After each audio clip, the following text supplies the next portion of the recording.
Hello everyone, this is Surabhi. Welcome to study hacks. कैसे हो सब? आई होप आप लोग सब ठीक है, अपनी स्टडी को अच्छी तरीके से कवर अप कर रहे हैं। आज का जो डिस्कशन है बहुत ही ज़्यादा इंपॉर्टेंट रहने वाला है। आइए आज का डिस्कशन हम लोग स्टार्ट करते हैं। न्यू मंथ है, न्यू मंथ के साथ साथ हम अपनी न्यू बिगनिंग शुरू करते हैं। ठीक है, पूरे प्रोडक्टिव वे से हम लोगों ने अपनी स्टडी को कवर अप करना है ताकि कोई भी कमी ना रहे हमारी स्टडी को लेके। आइए आज का डिस्कशन हम लोग स्टार्ट करते हैं। पहले तो ओलंपिक्स के बारे में हम बात करते हैं, स्पेशली जो पैरा ओलंपिक्स गेम्स देखने को मिल रहे हैं। काफ़ी शानदार शानदार जो है इनके द्वारा परफॉर्म किया गया हमारे जो एथलीट्स हैं।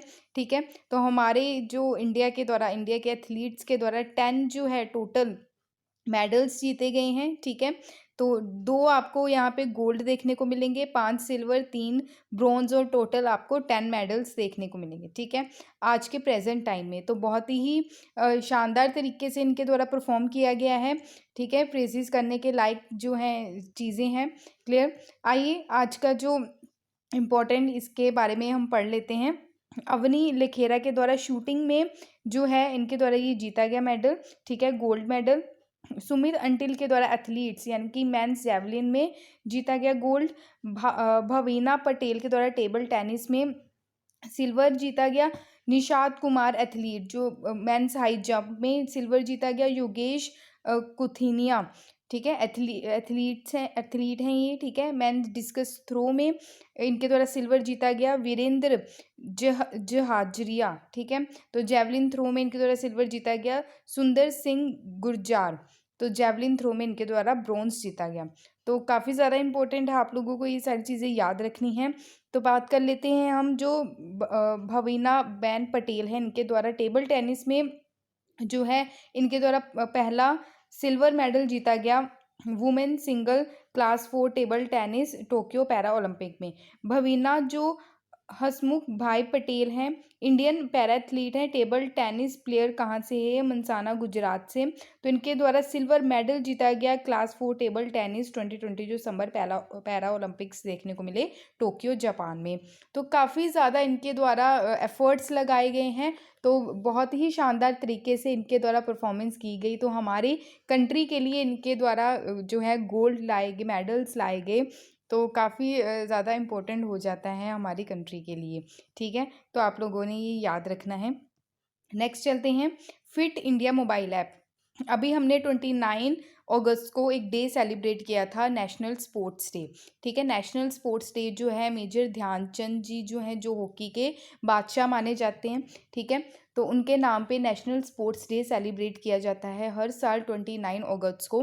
तो उसी दिन के उपलक्ष्य पर फिट इंडिया मोबाइल ऐप जो है ये हमारे जो इंडिया के यूनियन स्पोर्ट्स मिनिस्टर है श्री अनुराग सिंह ठाकुर, इनके द्वारा ये मोबाइल ऐप लॉन्च किया गया, fit India mobile app on national sports day. ठीक है, फिट इंडिया जो ऐप है ये फ्री अवेलेबल है इंग्लिश और हिंदी लैंग्वेज में। ठीक है, तो बोथ एंड्रॉयड और आईओएस यानी कि आईफोन में भी ये यानी कि आप इंस्टॉल कर सकते हैं, इसको यूज़ कर सकते हैं। एंड्रॉयड के लिए भी ये यूजेबल है। ठीक है, तो फिट इंडिया मूवमेंट जो है ये लॉन्च कब किया गया था, ये इंपॉर्टेंट है, 29 अगस्त 2019 में किया गया था, जो हमारे honourable prime minister of India है श्री नरेंद्र मोदी जी, उनके द्वारा। विज़न क्या है कि लोग फिट रहें, हेल्दी नेशन हम बिल्डअप कर पाएँ। ठीक है, तो बेसिकली जो एम है फिट इंडिया मूवमेंट का यही है। ठीक है, अगर आप फिट रहेंगे तो प्रोडक्टिव वे से, एनर्जेटिक वे से आप अपनी जो डे है उसको अच्छे तरीके से यूटिलाइज कर पाएंगे, अपना काम जो है वो प्रॉपर तरीके से कर पाएंगे। ठीक है, पास्ट 2 ईयर से अगर देखें तो फिट इंडिया जो मूवमेंट है, ठीक है, तो इसने जो रीच किया इस मूवमेंट ने millions of people across the country through various fitness campaigns देखने को मिले, जैसे fit India school week, fit India freedom run, fit India cyclothon. ठीक है, तो मैंने अदर इससे रिलेटेड जो है इनिशिएटिव देखने को मिले, तो इम्पोर्टेंट हो जाता है। ठीक है, अनुराग सिंह ठाकुर जो हैं, तो याद रखिएगा ये यूनियन स्पोर्ट्स मिनिस्टर हैं। ठीक है, तो आपको ये सारी चीज़ें क्लियर होनी चाहिए। नेक्स्ट काफ़ी ज़्यादा इंपॉर्टेंट है ऑपरेशन देवी शक्ति, ये हमने पहले भी डिस्कस किया था। ऑपरेशन देवी शक्ति जो है ये रिलेटेड किससे है, पहले तो आपको ये पता होना चाहिए ऑपरेशन किसका है। ये है इंडियन एयरफोर्स का। किसके लिए है? क्योंकि अफगानिस्तान में जो है तालिबान का पूरा कंट्रोल हो चुका है, वहाँ पे जो हमारे इंडियंस फंसे हैं या हमारे और भी जो नेबर्स के जो लोग हैं, जैसे नेपाल के, भूटान के, वहाँ पे फँसे हैं, उनको वापस लाने का जो है ये ऑपरेशन चलाया जा रहा है। हमारे जो फ़ोर्स है, इंडियन एयर फ़ोर्स के द्वारा ऑपरेशन देवी शक्ति, आप लोगों को याद रखना है, ठीक है। इंडियन एयर फ़ोर्स के द्वारा फ्लाइट जो है वो अफ़गानिस्तान में भेजी गई। वहाँ से 24 इंडियंस और 11 नेपालीज़ जो हैं उनको वहाँ से निकाला गया काबुल से। दिल्ली ये फ़्लाइट पहुँची, ठीक है, काबुल से दिल्ली। तो ऑपरेशन देवी शक्ति के अंडर ये सारी चीज़ें देखने को मिली। क्लियर? तो हमारे इंडिया के जो लोग हैं, ठीक है, तो हम जो हैं सबकी हेल्प करने के लिए तैयार रहते हैं, चाहे वो भूटान के हो, चाहे वो नेपाल के हो, चाहे कोई भी कंट्री के हो, ठीक है। तो ये सारी चीज़ें देखने को मिली, ठीक है। ऑपरेशन देवी शक्ति जो है ये ऑनगोइंग ऑपरेशन है, किसका? इंडियन आर्म फोर्सेस का, ठीक है। इवैक्यूएट जो करेंगे हम कहाँ से? अफ़गानिस्तान से, जो हमारे इंडियन सिटीजन्स हैं और फॉरेन नेशनल्स के जो हैं फ्रॉम अफ़गानिस्तान से, आफ्टर जो कोलैप्स देखने को मिला इस्लामिक रिपब्लिक ऑफ अफ़गानिस्तान का, ठीक है, जो फॉल हुआ काबुल में, कैपिटल सिटी जो है, तो तालिबान, ठीक है, तालिबान के द्वारा जो कंट्रोल किया गया। तो आपको ये ऑपरेशन ज़रूर याद रखना है, ठीक है। तो आई होप आपको ये सारी चीज़ें देखने को मिली। जैसे कोविड-19 के ड्यूरेशन में भी बहुत सारे ऑपरेशन चलाए गए, जैसे ऑपरेशन समुद्र सेतु, ठीक है। तो ये भी चलाया गया। ऑपरेशन समुद्र सेतु जो है ये कौन सी फोर्सेस के द्वारा ये ऑपरेशन चलाया गया, ये आप मेरे को बताइएगा, ठीक है। तो अफ़गानिस्तान की अगर हम बात करें तो अफ़गानिस्तान की कैपिटल काबुल है। तो तजाकिस्तान, यहाँ से हमारे इंडिया का बॉर्डर भी टच करता है, ठीक है। पाकिस्तान, ईरान, तुर्कमेनिस्तान, ठीक है। तो यहाँ से ये वाली कंट्री कौन सी है बताइएगा मेरे को, ठीक है। तो ये सारी कंट्रीज़ जो हैं ये टच करती हैं किसको? अफ़गानिस्तान को। यहाँ से आप देख सकते हैं चाबा पोर्ट जो है ये हम डेवलप कर रहे थे ईरान में, ताकि हम अफ़गानिस्तान में जो है इंफ्रास्ट्रक्चर जो है डेवलपमेंट कर सकें इसका। तो काफ़ी ज़्यादा ये चीज़ें देखने को मिली। जो गवादर पोर्ट है ये चाइना के द्वारा पाकिस्तान में ये डेवलप किया जा रहा था, ठीक है। तो आपको ये सारी चीज़ें याद रखनी है। नेक्स्ट है, काफ़ी ज़्यादा इंपॉर्टेंट है, ड्रोन के बारे में बात हो रही है। ड्रोन के बारे में क्यों आखिरकार ये न्यूज़ में क्यों आ गया? क्योंकि आपने, अगर आप कनेक्टिविटी बनाए रख रहे हैं, कॉन्टिन्यूटी बनाए रख रहे हैं किसके साथ? करंट अफेयर्स के साथ, तो आपको पता होगा कि पाकिस्तान जो है, पाकिस्तान के द्वारा ड्रोन से अटैक किया गया हमारी कंट्री में। तो काफ़ी ज़्यादा सिक्योरिटी का जो इशू है ये देखने को मिला। तो उसी से ही रिलेटेड एक रूल पास किया गया, हमारी जो मिनिस्ट्री है, सिविल एविएशन मिनिस्ट्री की, ड्रोन को हमने कैसे यूटिलाइज़ करना है, कैसे यूज़ करना है, ठीक है। तो इसके बारे में हम पढ़ लेते हैं। Unmanned aircraft system rule 2021। Unmanned का मतलब क्या रहता है? बिना किसी पर्सन के जो है एयरक्राफ्ट को चलाया जाना, जैसे रिमोट से जो चीज़ें चलाई जाती है, जैसे हम बच्चों के खिलौने वगैरह चलाते हैं रिमोट से, जैसे हेलीकॉप्टर हो गया रिमोट से चलाना, ड्रोन जो है वो भी रिमोट से हम चला सकते हैं, ठीक है। तो जैसे टॉयज़ वगैरह रहते हैं, ठीक है, अनमैन रहते हैं, वो मैन उसमें कोई बैठा नहीं होता, तो हम रिमोट से वो चीज़ें चलाते हैं। तो अनमैन एयरक्राफ्ट जो सिस्टम रूल है 2021, ये अब लाया गया था मार्च में। तो ये न्यूज़ में तब आ गया जब पाकिस्तान के द्वारा ड्रोन की मदद से हमारी कंट्री के ऊपर क्या किया गया? अटैक किया गया था। तो इसलिए मिनिस्ट्री ऑफ सिविल एविएशन के द्वारा पब्लिश किया गया अनमैन्ड सिस्टम रूल जो है 2021। इनके द्वारा कई सारे फीडबैक भी लिए गए, ठीक है, मिनिस्ट्री के द्वारा, कि कैसे कैसे इस रूल में चेंजेस लाने हैं, ठीक है। तो चेंजेस भी लाए गए। तो चेंजेस लाने के बाद जो है इस रूल का नाम चेंज कर दिया गया ड्रोन रूल 2021, ठीक है। तो कई सारे सेवरल अप्रूवल्स जो हैं वो लाए गए, कई सारे जो प्रोविजंस है उसको अबॉलिश किया गया, जैसे यूनिक अथॉराइजेशन नंबर है, unique prototype identification number, certificate जो manufacturing and airworthiness certificate of conformation, ठीक है, certificate of maintenance, import clearance, acceptance of existing drones, operator permit, ये सारी चीज़ों को अबॉलिश किया गया, ताकि अगर रजिस्ट्रेशन करवानी है या ड्रोन बनाने के लिए जो कोई इंडस्ट्री है, ठीक है, वो इजी तरीके से रजिस्टर करवा सके इसके अंडर, ताकि कोई दिक्कत का सामना ना करना पड़े, ताकि हमारी जो डिपेंडेंसी एंड अदर कंट्री से जो हम ड्रोन्स वगैरह लेते से चाइना में है, वहाँ पे कोई दिक्कत देखने को नहीं मिलती अगर किसी ने ड्रोन बनाने हैं तो, ठीक है। तो वैसे ही हमारी कंट्री में ईज़ ऑफ डूइंग बिजनेस का काम जो है वो किया जा रहा है इसके तहत, कि जो बिज़नेस है इससे रिलेटेड, ड्रोन से रिलेटेड, वो ईजी तरीके से हमारी कंट्री में हो सके, एम्प्लॉयमेंट जनरेट हो सके, उसी के साथ साथ हम क्या कर सकें, अनदर कंट्री में एक्सपोर्ट कर सकें, ठीक है।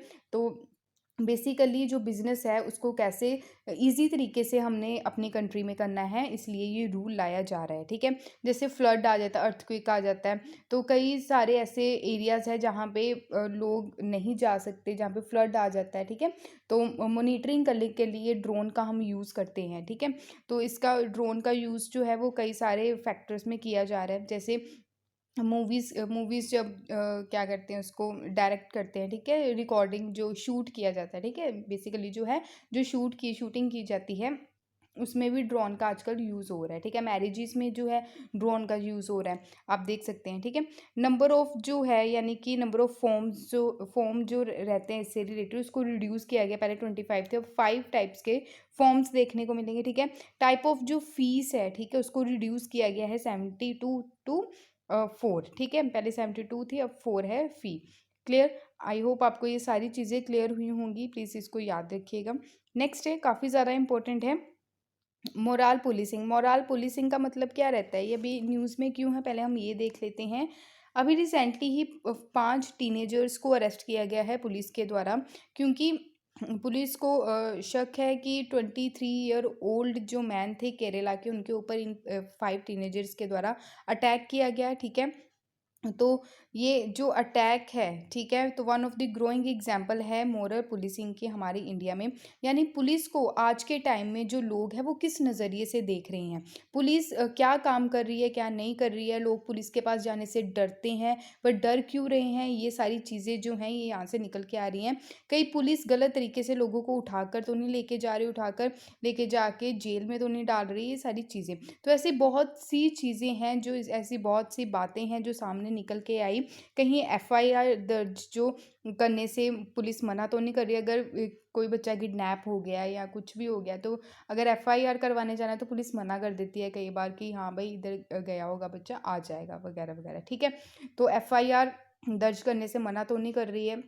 ये सारी चीज़ें जो हैं ये काफ़ी ज़्यादा निकल के सामने आ रही, ठीक है। अगर पुलिस अपने सही तरीके से काम नहीं करेगी तो जनता जो है कानून अपने हाथ में ले लेगी। उससे क्या-क्या चीज़ें, अगर जनता जो है कानून उसने अपने हाथ में ले लिया तो लॉ एंड ऑर्डर की जो सिचुएशन है वो बिल्कुल ख़राब हो जाएगी सोसाइटी में, और काफ़ी ज़्यादा वॉयलेंस जो है वो कंट्री में देखने को मिलेगा, ठीक है। तो मोराल पुलिसिंग यानी कि मोरालिटी जो है पुलिस में होनी चाहिए, ठीक है। तो ये स्ट्रिक्ट विजिलेंस और रिस्ट्रिक्शन जो है इम्पोज किए गए जो वायलेट होते हैं किसके, बेसिक स्टैंडर्ड जो है हमारी सोसाइटी का। अगर बात करें मोरल पुलिसिंग जो है, अगर पुलिस अपना काम सही तरीके से नहीं करेगी तो मॉब लिंचिंग के केसेस बहुत सारे देखने को मिलेंगे, ठीक है। तो उसे मॉब लिंचिंग के केसेस देखने को मिलेंगे, ठीक है। मॉब लिंचिंग का मतलब क्या रहता है, किसी पर्टिकुलर व्यक्ति को भीड़ के द्वारा मार दिया जाना, वो आता है मॉब लिंचिंग की कैटेगरी में। अगर काओ विजिलेंटिज्म का मतलब क्या रहता है, काओ विजिलेंटिज्म यानी कि गाय के नाम पर लोगों को मारा जाना, ठीक है। कि अगर ऐसे बोल दिया हाँ भाई ये गाय का जो मांस है ये बेच रहा है ये व्यक्ति, तो लोगों के द्वारा उस व्यक्ति को मार देना, ठीक है। कल्चर टेररिज्म, ठीक है, कल्चर यानी कि भाषा के नाम पर, कल्चर के नाम पर लोगों को मार देना, ठीक है। ऑनर किलिंग यानी इज्जत बेइज्जती का जो मुद्दा आ जाता है उसके कारण जो ऑनर किलिंग की जाती है, जैसे अपर कास्ट लोअर कास्ट के जो लड़का लड़की अगर वो शादी कर लें तो ऐसे ऑनर किलिंग देखने को मिलती है, ठीक है। तो ये सारी चीज़ें हैं। तो पुलिस का क्या काम रहेगा इसमें कि पुलिस को ये सारी चीज़ें जो है जो बेसिक राइट्स हैं लोगों के वो देखना, उसको प्रोटेक्ट करना, ठीक है। तो ये सारी चीज़ें ना हो सोसाइटी में, ये सारी पुलिस को ये देखना, ठीक है। तो there are many times of moral policing hinders देखने को मिलते हैं, बेसिक फंडामेंटल राइट्स जो हैं, ठीक है। ये चीज़ें तब होंगी जब पुलिस के अंदर मोरालिटी क्या हो जाएगी, ख़त्म होगी, ठीक है। पुलिस अपना काम सही तरीके से नहीं करेगी तो जनता क्या करेगी, लॉ एंड ऑर्डर जो है वो ख़राब करेगी, ठीक है। तो वो ख़राब होता नज़र आएगा सोसाइटी में। मॉरल पुलिसिंग अगर सामने निकल कर आएगी तो लोगों के जो फंडामेंटल राइट्स हैं वो भी सही तरीके से इम्प्लीमेंट होते नज़र आएंगे, ठीक है। जैसे कि आप देख सकते हैं right to freedom of speech, right to expression, right to privacy, right to live with dignity, ठीक है। तो ये बेसिक राइट्स हैं, ठीक है। तो ये सारी चीज़ें मेंटेन रहेगी अगर पुलिस जो है मॉरल पुलिसिंग रहेगी सोसाइटी में। एग्जाम्पल अगर हम देख सकते हैं, जैसे एलजीबीटी कम्युनिटी है, ठीक है। एलजीबीटी कम्युनिटी के बेसिक राइट को सपोर्ट करना पुलिस की रिस्पॉन्सिबिलिटी है। NALSA versus union of India का जो केस निकल के आया था, national legal service authority versus union of India, ठीक है, उसके तहत भी बोला गया कि जो प्राइवेसी है वो फंडामेंटल राइट है, ठीक है। और right to life claim factor जो है प्रमोटिंग, यानी कि वो फैक्टर जो प्रमोट करते हैं मॉरल जो पुलिसिंग है, जैसे religious value, social networking platform आ गया, ठीक है। तो बहुत सारे केसेस जो है वो निकल के भी आए इसके चलते कि अगर कोई लिविंग रिलेशनशिप में अगर कोई पर्सन रह रहा है तो उसको प्रोटेक्ट करना पुलिस की रिस्पॉन्सिबिलिटी बनती है। उनकी लाइफ को प्रोटेक्ट करना पुलिस की रिस्पॉन्सिबिलिटी बनती है। तो ये बातें कहाँ बोलेगी? सुप्रीम कोर्ट के अंदर बोलेगी, तब बोलेगी जब Punjab and Haryana high court के द्वारा मना किया गया था इन सब चीज़ों को इम्प्लीमेंट करने के लिए, ठीक है। तो ये पैट्रियार्कल जो है, ठीक है। तो ओवर रीच जो देखने को मिलता है बाय पुलिस के द्वारा। सजेशन क्या है कि जो रिफॉर्म लाए जाएं क्रिमिनल जस्टिस सिस्टम में, ठीक है। लॉ एंड ऑर्डर जो है उसको मेंटेन करने के लिए प्रॉपर जो पुलिसिंग अलग से होनी चाहिए, पब्लिक डिस्कशन होना चाहिए, ठीक है। तो ये सजेशन जो है ये इम्प्लीमेंट जो है वो होनी चाहिए, ठीक है। तो आई होप आपको ये सारी चीज़ें जो हैं वो क्लियर हुई होंगी। नेक्स्ट काफ़ी ज़्यादा इंपॉर्टेंट है, जियो टूरिज्म से रिलेटेड जो कॉन्सेप्ट निकल के आ रहा है। जियो टूरिज्म क्या है, तो अभी हम देख लेते हैं। जियो टूरिज्म यानी कि घूमने फिरने की जो अच्छी अच्छी जगह हैं हमारी कंट्री में, ठीक है, उसको सजेस्ट किया गया है मिनिस्ट्री के द्वारा, ठीक है। तो मिनिस्ट्री के द्वारा तो किया ही गया है। तो एक जो सर्वे ऑफ इंडिया है, यानी कि जियोलॉजिकल सर्वे ऑफ इंडिया के द्वारा आइडेंटिफाई किया गया है कुछ जो जियोलॉजिकल साइट्स को, स्पेशली जो नॉर्थ ईस्ट एरिया में है, प्रमोट करने के लिए जियो टूरिज्म को। जियोलॉजिकल जो सर्वे ऑफ इंडिया ये पेरेंट बॉडी है, ये एफर्ट्स लगाती है कि वो जगह को आइडेंटिफाई करना जो टूरिस्ट के पॉइंट ऑफ व्यू से काफ़ी ज़्यादा इंपॉर्टेंट रहती है, और उस जगह को प्रोटेक्ट करना जो जियो हेरिटेज साइट्स हैं, ठीक है, जो नेशनल जियोलॉजिकल मोनूमेंट्स हैं हमारी कंट्री में। जियो हेरिटेज साइट्स जो नॉर्थ ईस्ट में देखने को मिलती हैं वो है माजुली। माजुली आइलैंड है, असम में है, ये काफ़ी ज़्यादा इंपॉर्टेंट है, एग्जाम में भी पूछा गया था, ठीक है। रिवर जो आइलैंड है amongst world largest in Brahmaputra river पे आपको ये देखने को मिलता है माजुली, असम में। ये आइलैंड जो है ये हब है स्पिरिचुअलिज्म का असम में, ठीक है। बिकॉज नंबर ऑफ सतराज और वैष्णव जो मोनेस्ट्रीज हैं यहाँ पे इस्टेब्लिश की गई थी 15 to 16 सेंचुरी में सेंट रिफॉर्मर श्रीमंत शंकर देवा के द्वारा और उनके जो शिष्य थे उनके द्वारा, ठीक है। तो नॉर्थ ईस्ट की पर्टिकुलर असम की बात की जा रही है, और भी अदर जो रीजन्स हैं जो इसके पॉइंट ऑफ व्यू से आइडेंटिफाई किए गए हैं, जैसे मोमला केव, मोबलाई और गोड्स रॉक, थेरी घाट मेघालय, ठीक है। Umangda Assam, Chabimura Unakoti Tripura, Sangetsar Tso Arunachal Pradesh, Reiek Tlang Mizoram, Naga hills Naga hills ophiolite Nagaland, ठीक है। स्ट्रोमेटोलाइट पार्क सिक्किम, संगेतसर सो अरुणाचल प्रदेश जो है ये पॉपुलरली इसको मदुरई लेक के नाम से भी जाना जाता है। ये क्लोज बॉर्डर है तिब्बत के साथ, ठीक है। तिब्बत जो है उसके साथ ये बॉर्डर आपको नज़र आता दिखेगा, ठीक है। It was form due to damming water जो है मेजर अर्थक्वेक आया था 1950 में, ठीक है। लोकतक लेक काफ़ी ज़्यादा इंपॉर्टेंट है, जो मणिपुर में आपको लोकेटेड देखने को मिलती है। ये लार्जेस्ट फ्रेश वाटर लेक है नॉर्थ ईस्ट रीजन की, और ये अट्रैक्टिव लेक है, ठीक है। और ये पुमदिस और फ्लोटिंग बायोमास और पुमसंग्स और हर्ट्स फिशरमैन यहाँ पे चीज़ें देखने को मिलती हैं। काइबुल लैमजो नेशनल पार्क काफ़ी ज़्यादा इंपॉर्टेंट है, जो मणिपुर में है। Only floating wild life habitat है, फ्लोटिंग मतलब तैरता हुआ जो चीज़ें देखने को मिलती है, ठीक है। फ्लोटिंग वाइल्ड लाइफ हैबिटेट है हमारे अर्थ पे। और साउथ वेस्टर्न पार्ट जो है लेक का, और ये लास्ट नेचुरल हैबिटेट है सेंगाई और ब्रो एंटलर डांसिंग डियर यहाँ पे देखने को मिलता है, ठीक है। नेक्स्ट है कि किलियाउआ वॉल्केनो, ठीक है। किलियाउआ वॉल्केनो जो है ये अभी हवाई आइलैंड में आपको देखने को मिला, यहाँ पे सिचुएटेड है, ये यूएसए है, यहाँ पे आपको हवाई आइलैंड देखने को मिलेगा। रिसेंटली ही यहाँ पे अर्थक्वेक देखने को मिला, अभी हमने यहाँ पे इस रीजन में जो है अभी हमने हुरिकेन के बारे में पढ़ा था, हुरिकेन ईदा, ठीक है। तो यहाँ पे देखने को मिला इस रीजन में। अभी जो अर्थक्वेक देखने को मिला, ये ground swelling at the southern part जो है, जो हवाई केलुआ जो वोल्केनो है यहाँ पे देखने को मिला। क्लियर। केलुआ जो है इसको बोला जाता है Mount Kilauea, much spreading in Hawaii island में ये जो है माउंट केलुआ आपको देखने को मिलता है। लोकेटेड है ये Hawaii volcanoes national park on the south eastern part of island of Hawaii USA. Recently ही अगर हम देखें वोल्केनोस काफ़ी ज़्यादा देखने को मिले, जैसे सेंगे वोल्केनो कहाँ पे, इक्वाडोर में। ताल वोल्केनो फिलीपींस में है, ये हमने पढ़ा भी है, ठीक है। माउंट सिनाबंग जो है मीरापाई वोल्केनो, सेमेरू वोल्केनो कहाँ पे, इंडोनेशिया। तो ये काफ़ी ज़्यादा इंपॉर्टेंट है, ये मैचअप्स के लिए आपको एग्जाम में पूछा जा सकता है, ठीक है। तो हमारे इंडिया की अगर हम बात करें, हमारी कंट्री की बात करें, तो वहाँ पे जो आइलैंड्स देखने को मिलते हैं वो हम देखते हैं। बैरन आइलैंड काफ़ी ज़्यादा इंपॉर्टेंट है, ये हमारी इंडिया का इकलौता एक्टिव वोल्केनो है जो अंडमान आइलैंड्स में देखने को मिलता है, ठीक है। नारकोडम जो आइलैंड, नारकोडम जो है ये अंडमान निकोबार आइलैंड में। Baratang Andaman island, Deccan trap Maharashtra, Dhinodhar hills Gujarat, Dosi hills Haryana, ठीक है। तो ये वोल्केनोज आप देख सकते हैं, वोल्केनो माउंटेन्स हैं जो हमारी इंडिया में देखने को मिलते हैं। तो काफ़ी ज़्यादा इंपॉर्टेंट है, ये आपको सारी चीज़ें माइंड में रहनी चाहिए। नेक्स्ट है काफ़ी ज़्यादा इंपॉर्टेंट है, दार्जिलिंग हिमालयन रेलवेज़ की बात हो रही है। तो ये काफ़ी छोटी सी प्यारी सी ट्रेन देखने को मिलती है, कहाँ पे, हिमाचल प्रदेश में भी ऐसी देखने को मिलती है, और दार्जिलिंग जो वेस्ट बंगाल की बात यहाँ पे हो रही है, ठीक है। तो अभी बात करते हैं रिसेंटली ही जो कंसर्न देखने को मिला है, जो उठा है सेंटर के द्वारा, जो प्रपोज किया गया है मोनेटाइजेशन, स्पेशली जो दार्जिलिंग हिमालयन रेलवेज़ के लिए। तो इससे रिलेटेड जो है वो बातें जो की जा रही हैं। तो दार्जिलिंग हिमालय रेलवे जो है ये बिल्ड कब किया गया था, ब्रिटिश एरा में किया गया था, 1979 टू 1881 के बिटवीन। लोकेटेड कहाँ पे, ये फुटिल्स जो हिमालयस है स्पेशली वेस्ट बंगाल में। मोस्ट आउटस्टैंडिंग एग्जाम्पल है ये हिल पैसेंजर रेलवे की, और इसको यूनेस्को जो है, यूनेस्को वर्ल्ड हेरिटेज साइट का दर्जा भी दिया गया है 1999 में।